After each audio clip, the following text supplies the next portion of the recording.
Great. Great to be back at UMKC. Several things occurred during this Board of Curators meeting. One I want to highlight specifically is our ratification of the rules regarding sexual harassment system-wide. I want to commend President Wolf for his extraordinary efforts in this area. He's been a national leader in this area for some time, as you all know.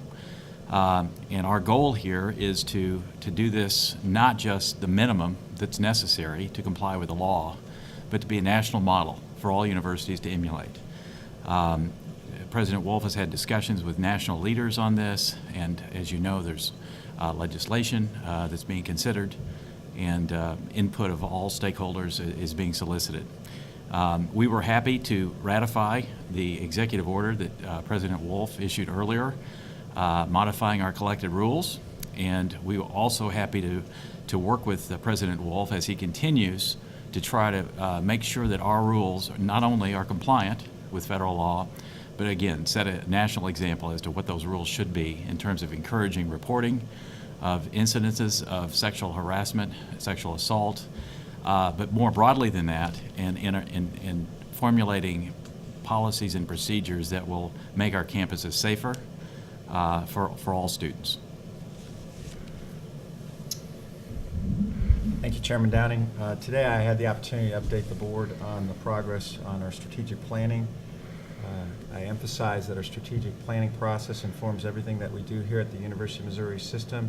It guides our master plan as well as describes and defines key metrics on our roadmap towards achievement of our ultimate goals that are again defined in our strategic plan. As I said in my report, we've seen significant increases in the three most important revenue streams that we have, and those three revenue streams gives us the resources to invest in our priorities. Again, those being defined in the strategic planning. Enrollment or tuition is up significantly year over year, with even more of our enrollment being out of state as well as international students. Also, our market share of high school graduates that have chosen to attend one of our 4 campuses is also at an all-time high of 9.5%, which is our estimate right now. In addition to that, we've reached all-time highs in terms of our gifts and donations. Last year, $263 million was significant and represented a double-digit increase year over year. And finally, we're very proud of what the Governor and the General Assembly has done, and thankful for what the Governor and the General Assembly has done in terms of allocating 5.2% increase in our year-over-year state appropriation. So again, we have more resources that are very, very necessary for us to invest in our future and invest in student success. I just want to emphasize that strategic planning and the results that we discussed are not by accident. They are planned, predicted, executed, and delivered. So I thank my leadership and all the people, employees that we've got across the University of Missouri system that have been committed to success and have executed against these agreed to plans.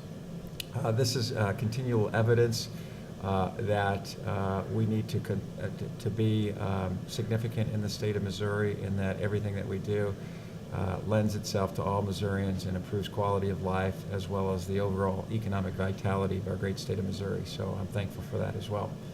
With that, what questions can we answer?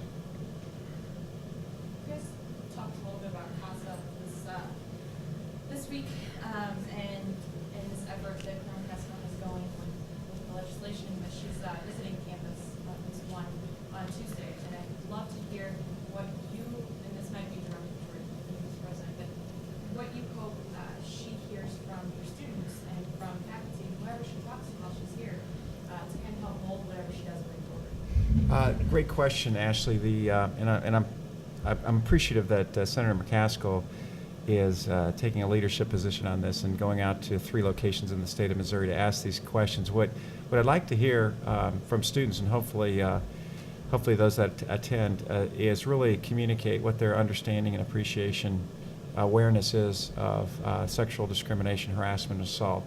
One of the biggest challenges that we've got is making sure that students are aware of this societal problem that we've got, and if their awareness is up, then the second question is, well, how can you prevent it? How can you help your friend?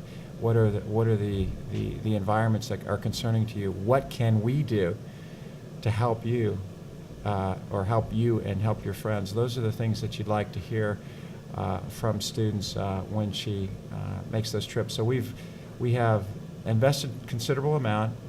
The executive orders kind of set off the communication strategy. First of all, you have to have the executive orders in place, and then you have to communicate why those changes took place and how it affects people.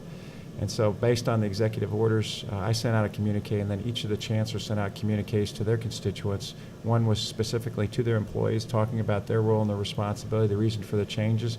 Very, very importantly in that communique to employees was, here is the Title IX coordinator and contact information, because that is kind of the gearbox of all things pertaining to assault, discrimination, and you need to get it to the gearbox so that gearbox can set in motion the appropriate response and support.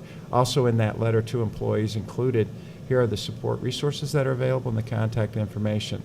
We did that for all 4 campuses, for all employees. We did the exact same note that was customized for students, so it was more student-centric, but really highlighting the importance of the support people, individuals, and functions that are available to them so that they know where to go, because when unfortunately they're in that situation, you can't remember what happened in summer orientation or whatever. You need to continually message where that support is available. So that's a long answer, but that's what hopefully Claire can test in her conversations and questions of the students. You guys are also paying the NCURM, yes. It's a long acronym. Yep. Also paying them for sexual assault, for mental health related Mhm. guidance. Doesn't seem like that's been a large part of the discussion anymore, so we're kind of focused on Right. Title IX tightening. So how do you see that proceeding? I know the task force has been addressing it. Well, that's a good question. We have a contract with NCURM that, as you've reported, is just under $500,000. $350,000 is for training, and the remaining balance, $150,000, is for consulting hours where they go on campus and work with the individual campuses on the implementation of that. What we found is, from a priority standpoint and a resource standpoint, those dollars should be best invested in the sexual assault versus the mental health aspect of it. Again, when we inventoried and assessed where we were on a mental health standpoint, we had expertise on staff that could really help get to best practices in that area, and we weren't as dependent upon NCURM for their advice and counsel. So that's why we consciously shifted NCURM's focus and our focus more on the sexual assault.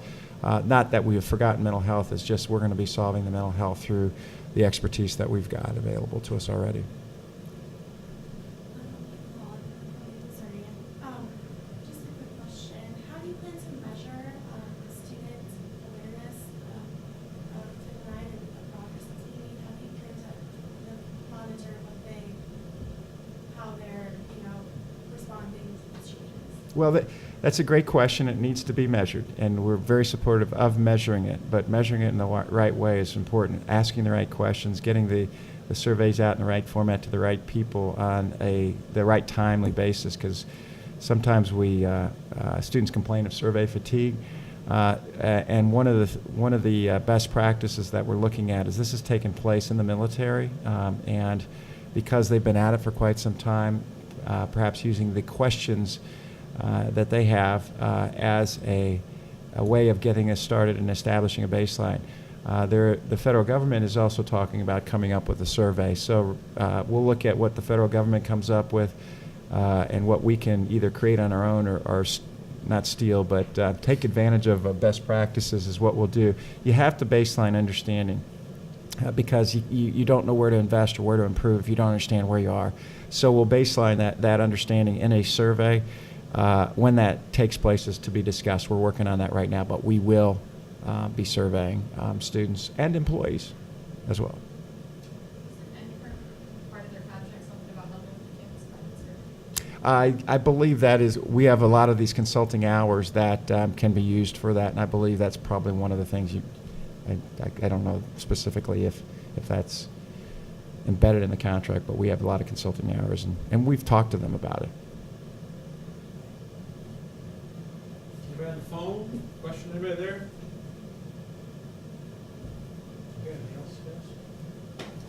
Thank you.